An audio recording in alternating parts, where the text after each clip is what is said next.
Gue baru tahu kalau kerating deng itu Red Bull juga. Yap, lu nggak salah denger. Kerating deng yang lu biasa temuin di toko Madura jam 12 malam itu sama kayak minuman Red Bull yang diminum sama Max Verstappen. Kita akan balik dulu ke tahun 1976 di Asia Tenggara, tepatnya di Thailand. Seorang pengusaha bernama Kaleo Yovidia menciptakan sebuah minuman berenergi. Produk ini ditujukan untuk para pekerja keras, untuk membantu mereka tetap terjaga dan berenergi selama bekerja.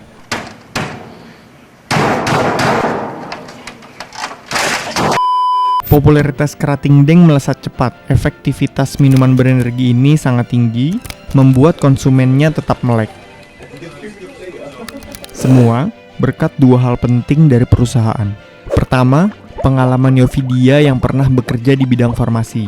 Ini yang membekali pengetahuan dasar tentang bisnis dan formula dari sebuah minuman. Kedua, pemasaran kerating deng yang ciamik. Perusahaan menjual produk mereka di toko kelontong, warung pinggir jalan, dan SPBU.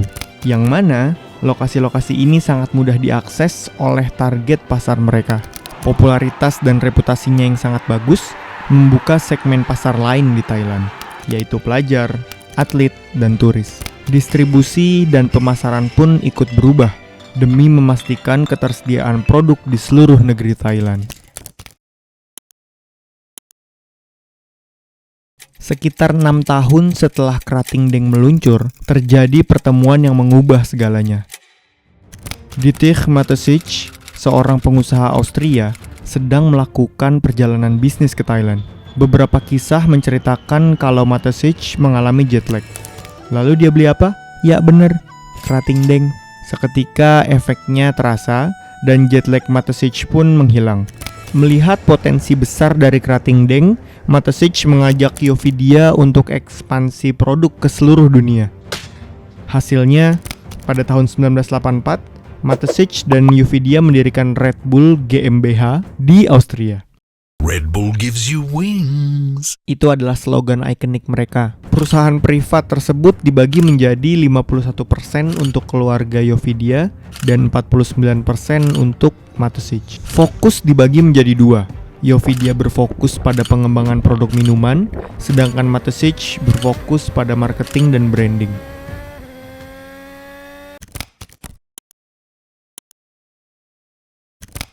Pada tahun 1987, untuk pertama kalinya, minuman Red Bull meluncur di Austria. Pendekatan pertama yang dilakukan perusahaan ini adalah dengan memperkenalkan minuman mereka di banyak ski resort yang ada di Austria.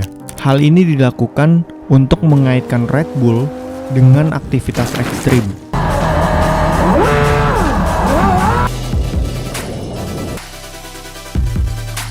Ini merupakan sebuah grand design dari Mateschitz yang akan membawa Red Bull memiliki banyak partisipasi di dunia olahraga ekstrim. Ja, was soll man da sagen? Ist wunderschön. Kalian bisa cek banyak video yang membahas spesifik tentang gaya berbisnis Red Bull. Kalau kalian mau rangkumannya atau dibahas dalam bahasa Indonesia, bisa komen di bawah ya. Uniknya, di kebanyakan negara, kedua produk mereka selalu ada dan barangnya sama, baik kerating deng maupun Red Bull. And keep in mind, this is also like the first energy drink, and it actually doesn't taste that bad. It tastes better than normal Red Bull. Yeah, it does. Namun mereka melakukan penempatan positioning produk yang berbeda 180 derajat. Kerating deng untuk para pekerja kasar, pasar dengan daya beli rendah dan terjangkau.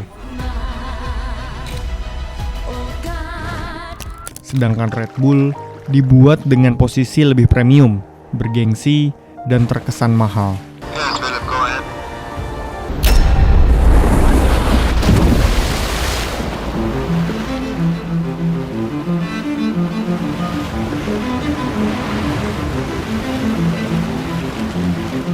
Tidak butuh waktu lama, di awal tahun 1990, Red Bull mulai melebarkan sayap dan menyebar ke banyak negara maju lainnya. Di tahun 1996-1997, mereka mulai masuk ke pasar Amerika. California dipilih, untuk menargetkan pangsa pasar dengan populasi muda yang tinggi dan aktif. Selain itu, banyak trendsetter dan persebaran budaya anak muda lahir di kota ini. Di era modern, Red Bull tetap dikenal sebagai minuman berenergi nomor 1. Ya, meskipun yang kebanyakan orang kenal variasi yang ini, Red Bull punya banyak variasi minumannya.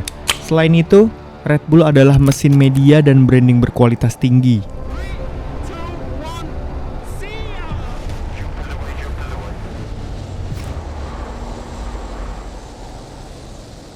Melalui Red Bull Media House sejak 2007, konten-konten ekstrim dan autentik yang Red Bull banget lahir dari sini. Sedikit demi sedikit, cara ini berhasil mengaitkan Red Bull dengan aktivitas berbahaya. Atau lebih tepatnya, Red Bull dengan aktivitas keren. Leo somehow in a position where this is not unbelievable, but it's won. Sebelum Red Bull Media House ada, Mateschitz sudah melakukan banyak langkah gebrakan untuk perusahaan. Ya, di saat brand lain melakukan sponsorship ke para atlet,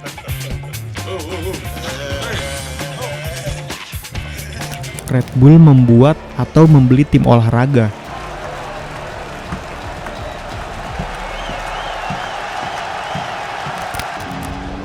I might have to break a little bit earlier then. It's not bad.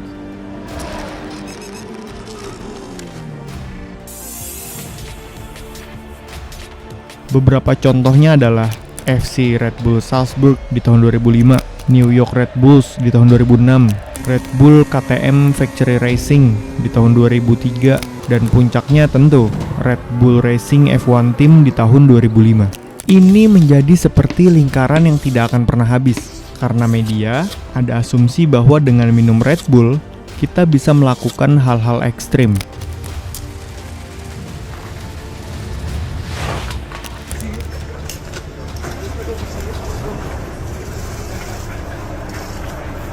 Ini bisa terjadi karena kerjasama luar biasa dari keluarga Yovidia dan Mateschitz. Oh iya, kerating deng memiliki arti banteng merah di bahasa Indonesia, yang memiliki arti Red Bull dalam bahasa Inggris. Jadi, ya, kerating deng itu Red Bull juga. Siapa yang baru tahu juga?